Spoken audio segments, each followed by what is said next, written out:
The early 1800s was a time of shifting power dynamics in West Africa.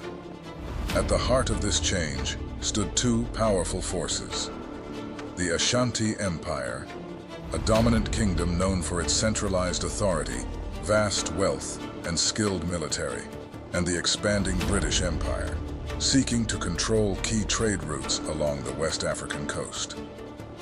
The British had established trading posts and forts along the Gulf of Guinea, with an eye on controlling the lucrative trade in gold and enslaved people. As both powers vied for influence, tensions began to simmer.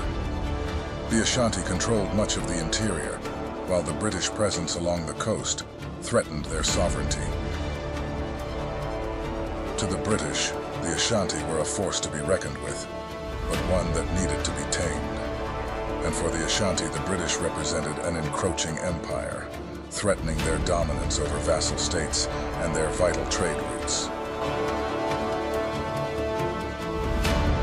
The stage was set for a monumental clash.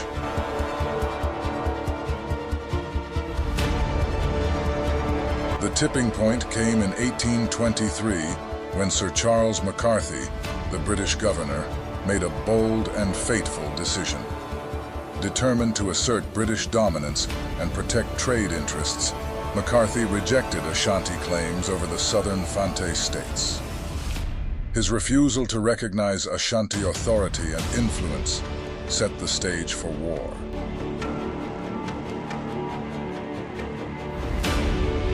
To the Ashanti king, Ose Tutukwame Asibe Bonsu, this was a direct insult and a threat to the empire's control over its vassal states. The Ashanti, who had been expanding their territory for years, were not ready to yield. They prepared for war, gathering their elite army, renowned across West Africa for its discipline and tactical expertise. Their king's orders were clear: confront the British threat head-on. Meanwhile, McCarthy mobilized his forces, confident in British military superiority. But he would soon discover that this would be no ordinary fight. The battle that would define the early stages of the war took place near Ensamankau in 1824.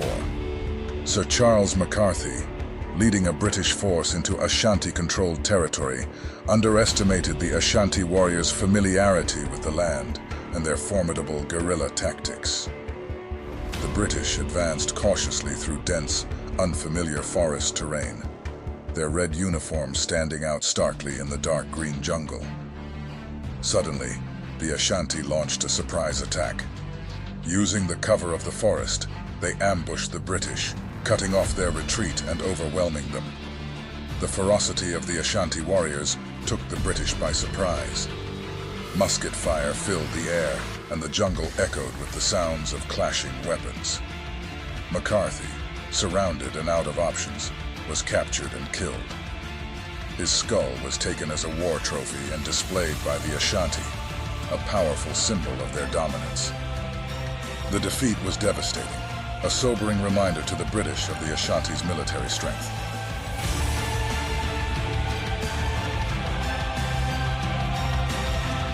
News of McCarthy's death spread quickly, shocking the British forces stationed along the coast.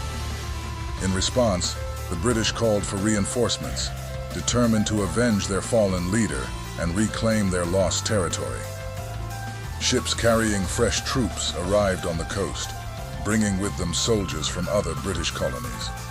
But despite their reinforcements, the British faced a difficult challenge.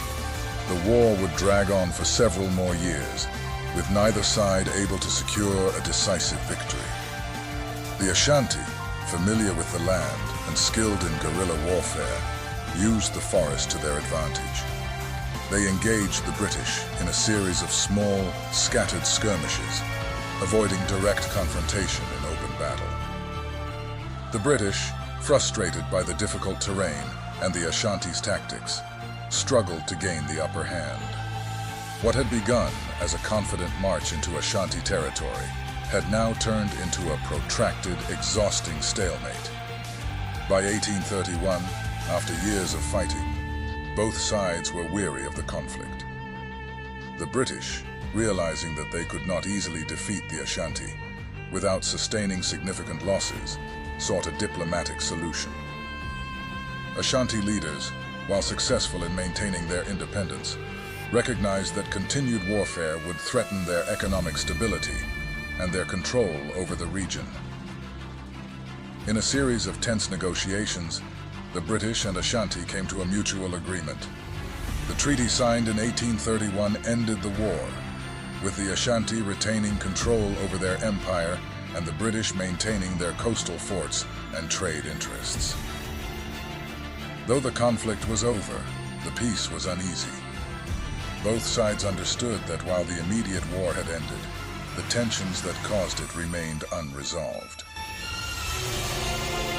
The First Anglo-Ashanti War marked the beginning of a long and complicated relationship between the British and the Ashanti.